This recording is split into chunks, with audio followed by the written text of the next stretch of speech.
सुनियोजित हमला बोला है।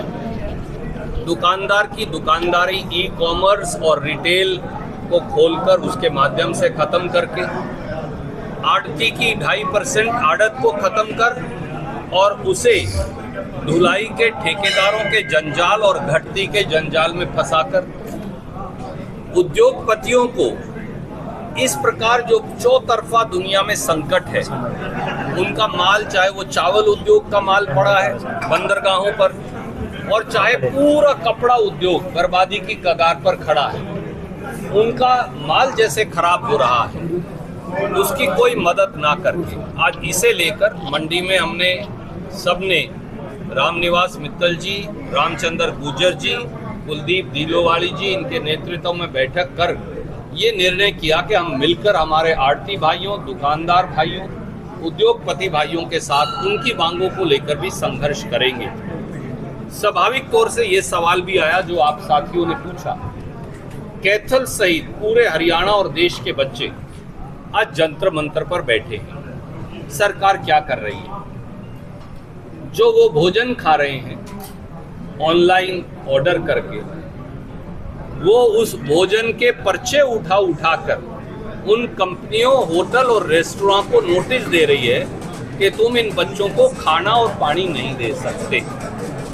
सरकार क्या कर रही है? सरकार ने जंतर मंतर नहीं, पूरी दिल्ली के 2.5 किलोमीटर क्षेत्र में चारों तरफ इंटरनेट की सेवाएं बंद कर दी। सरकार क्या कर रही है?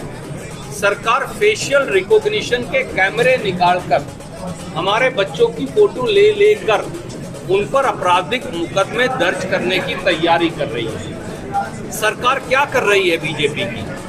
सरकार उन बच्चों के खिलाफ नेशनल सिक्योरिटी एक्ट लगाने की पावर कहते हैं कि दिल्ली पुलिस कमिश्नर को दे रही है। सरकार क्या कर रही है बीजेपी की दिल्ली के जंतर मंतर पर?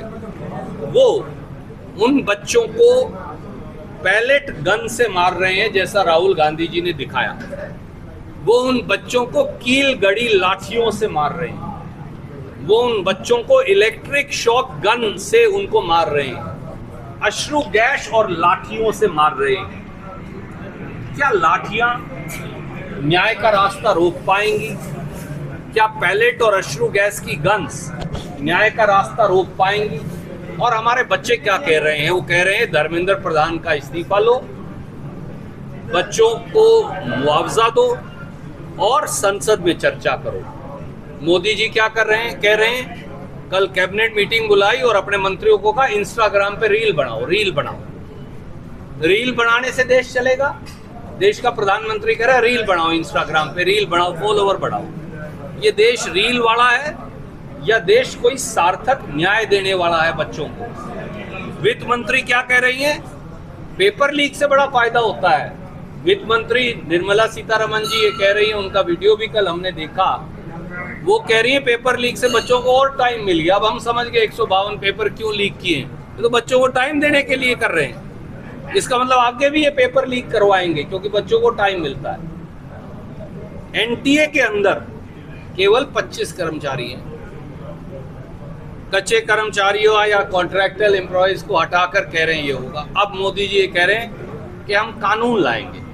मोदी जी किसका बेवकूफ बना रहे हैं आप? कानून तो 2024 में भी आप नीट पेपर लीक के बाद लाए थे।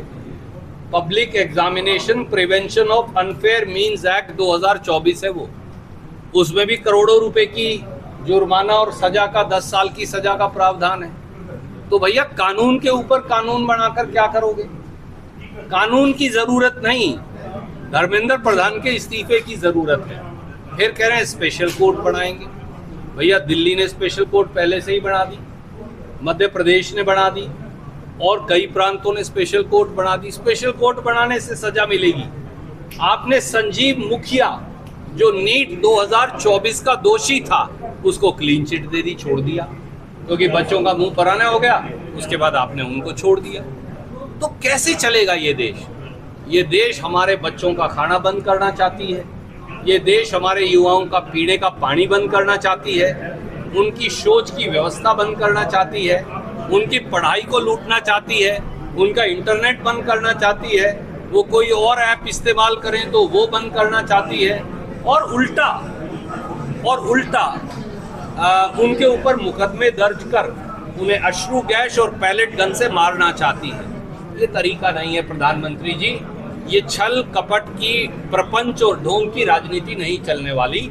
कृपया करके बच्चों को न्याय दें, उनकी तीनों मांगे माने और संसद में चर्चा करवाएं। रणदीप जी, आप संसद में चर्चा करोगे जो एंटी पेपर लीक बिल आया है, या आप धर्मेंद्र प्रधान और गृह मंत्री के इस्तीफे पे ही अड़े रहोगे? मेरे मित्र, कानून तो पहले से ही है, मैंने बता दिया आपको, 2024 में बन गया।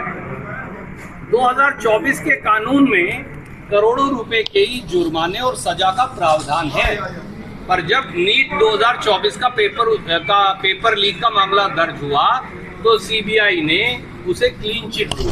ये लीजिए, मेरे पास सबूत है, आप चाहें तो मैं आज आपके कैमरे पर दिखाई देता हूँ। जब आप दोषियों को, मुझे जो शहर का ब्लॉक अध्यक्ष बनाया गया है, मैं चौधरी रणदीप सिंह सुरजेवाला जी का, कांग्रेस पार्टी का, खड़गे जी का, सोनिया जी का, राहुल जी का दिल की गहराई से धन्यवाद करता हूँ। और मैं सभी व्यापारियों की तरफ से, मेरे अपने पूरे समाज की तरफ से, शहर की तरफ से, कांग्रेस पार्टी के सभी रणदीप सिंह सुरजेवाला जी का और सबका धन्यवाद करता हूँ। प्राथमिकता क्या रही? प्राथमिकता यही है, जो बीजेपी सरकार आज जो व्यापारियों के पीछे, किसानों के पीछे और जो विद्यार्थियों के पीछे, जो आप जंतर मंतर पे देखे किस तरह से लड़कियों के ऊपर अत्याचार किया जा रहा है, ये सभी आवाज़ें पूर्ण जोर से हम कांग्रेस पार्टी की तरफ से उठाएंगे। और जितने भी मेरे को रणदीप सुरजेवाला ने मौका दिया, ज़्यादा से ज़्यादा सेवा कर कांग्रेस पार्टी। आप पहले से प्रधान रहे नगर परिषद की, अब जो बंदर बांट को लड़ाई हो रही है उस पर क्या कहेंगे? नहीं, कोई बंदर बाट की कोई ऐसी लड़ाई नहीं है। कांग्रेस पार्टी एक है।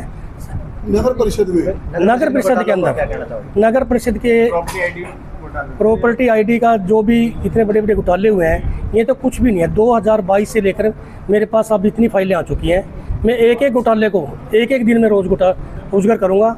ये तो ये सारे के सारे सलाखों के पीछे जाएंगे।